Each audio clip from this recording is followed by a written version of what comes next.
When we take a look at the specs of the RTX 40 series, there's this large gap when it comes to core counts between the RTX 4090 and RTX 4080. There have been some notable gaps between the flagship and high-end gaming graphics cards before, but nothing quite like this gaping void. So it was pretty obvious that if Nvidia wanted, at some point they could release another high-end GPU with specs in between the 4090 and 4080. The question is, if such a GPU is even necessary at this point, how much will it cost, and what implications will it have on the models that have already been released?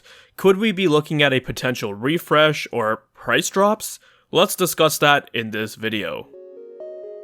Hey, if you enjoy content like this, drop a like, make sure to subscribe, and smash that bell so you never miss another video.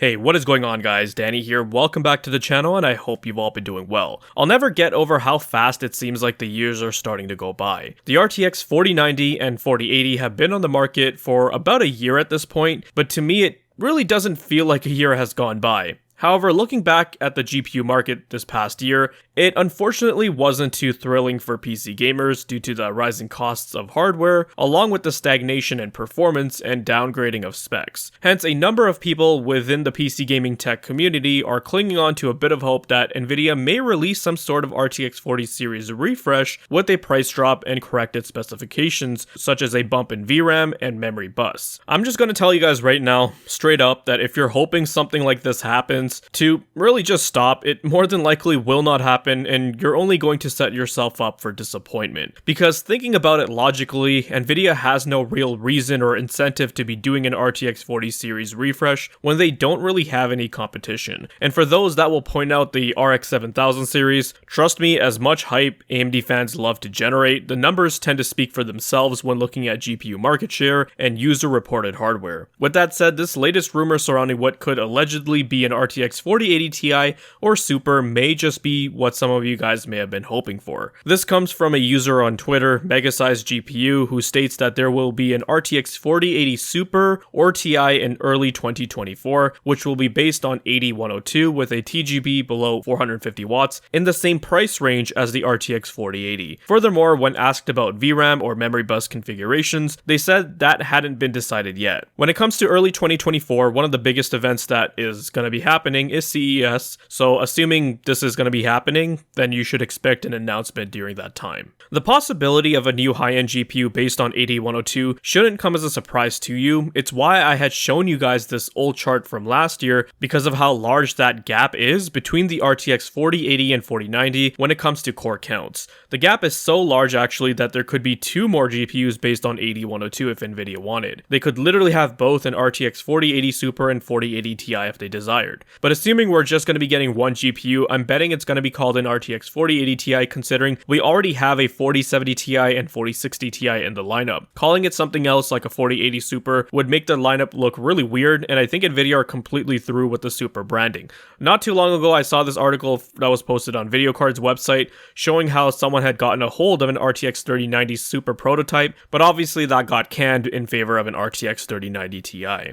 Now when it comes to specifications, no information was given from them directly, but we have a fairly good idea on how it'll turn out, or at least close to where it will land. It's speculated that it will have 102 SMs with 13,312 CUDA cores, 20 GB of G6X memory, likely clocked the same as the 4090, and come with a 320-bit bus along with 72 MB of L2 cache. Specifications like these are what I was expecting from a true RTX 3080 successor. Don't get me wrong, considering the RTX 4080 is around 45 to 50% faster than a 3080 in raster performance, that's not bad, but where things went horrible was with the pricing, and we'll talk more about that in just a moment. With the data that's out on the internet from hardware reviewers, we know that the RTX 4090 is around 30 to 35% faster than an RTX 4080. Given that the specifications we're dealing with here put the 4080 Ti much closer to the 4090, I suspect it'll probably be around 10 to 15% slower when compared to an RTX 4090, which wouldn't be bad at all when looking at performance alone. I mean, both the RTX 4090 and 4080 offer performance that many gamers would be happy with, no doubt. Along with that, given how more likely people are these days to be using features like DLSS upscaling along with frame generation, then they'll continue continue to serve them for quite some time. Now, something interesting from this tweet was how they mentioned it'll be in the same price range as an RTX 4080. When Nvidia announced the RTX 4080 initially, a lot of people were quick to call them out on their BS because it was so obvious, given how much they had hiked up the price from the previous gen, that this was nothing more than an upsell product. $1,600 versus $1,200, sure, that's a $400 difference, but for buyers in that segment, it's not as big of a gap for them to at least not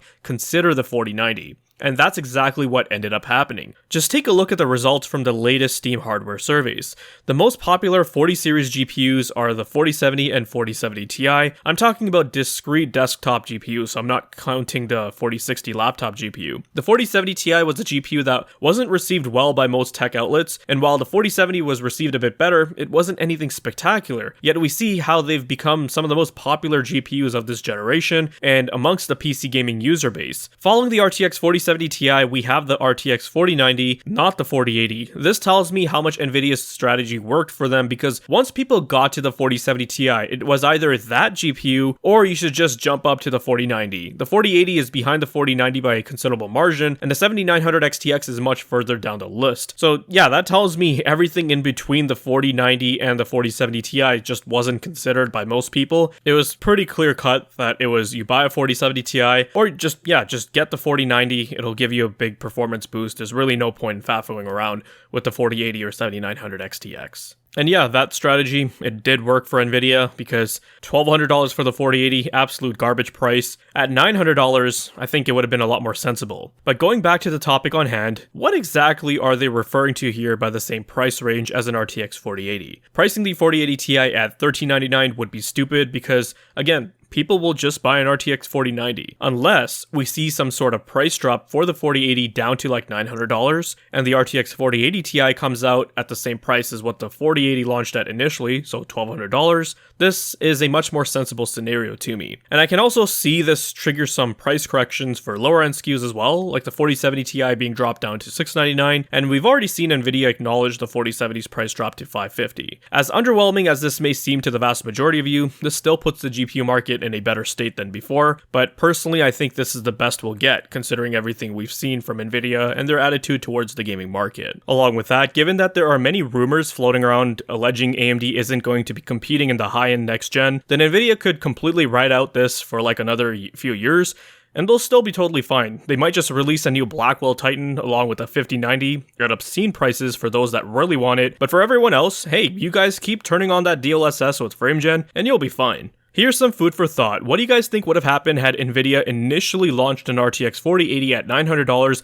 as opposed to $1,200? I think a lot of reviewers would have looked at it in a much more positive light, and it would have made the 40 series laid out more akin to previous generations. The consensus would have been, sure, the 4090 is 30 to 35% faster, but it also costs like 78% more money, so for most gamers, the 4080 is a better buy. The same scenario we had with the RTX 30 series. If you recall, the 3080 wasn't that far behind the 3090, but for those that needed a bit more performance or more VRAM, the latter made sense. This time around, it would have been the same, but at least the 4090 would have had a bit more meaningful improvement than last time. With a drop to $900 and Nvidia bridging the gap between the 4080 Ti, it will totally help rejuvenate some interest in the GPU market again from consumers. Reviewers will be happy, they'll have some more interesting content to put out there again, you'll see a bunch of comparisons being made about which GPU is the best one to buy, and I'm guaranteeing you'll also see AMD follow Nvidia's lead on this. They'll do some of their own adjustments, get people talking again. Because right now, the GPU market is so boring. The hype has been completely killed off when it comes to hardware. Sure, we've had some interesting software stuff come out from AMD recently, but the real fun came from the hardware, man. And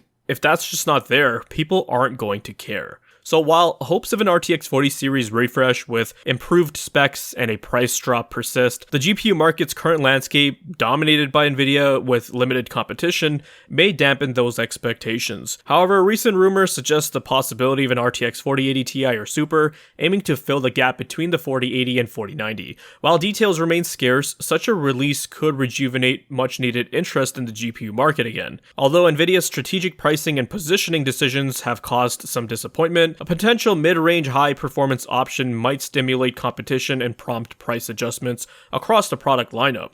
The future of the GPU market remains uncertain, but this rumored card offers a glimmer of hope for consumers seeking more affordable high-performance alternatives.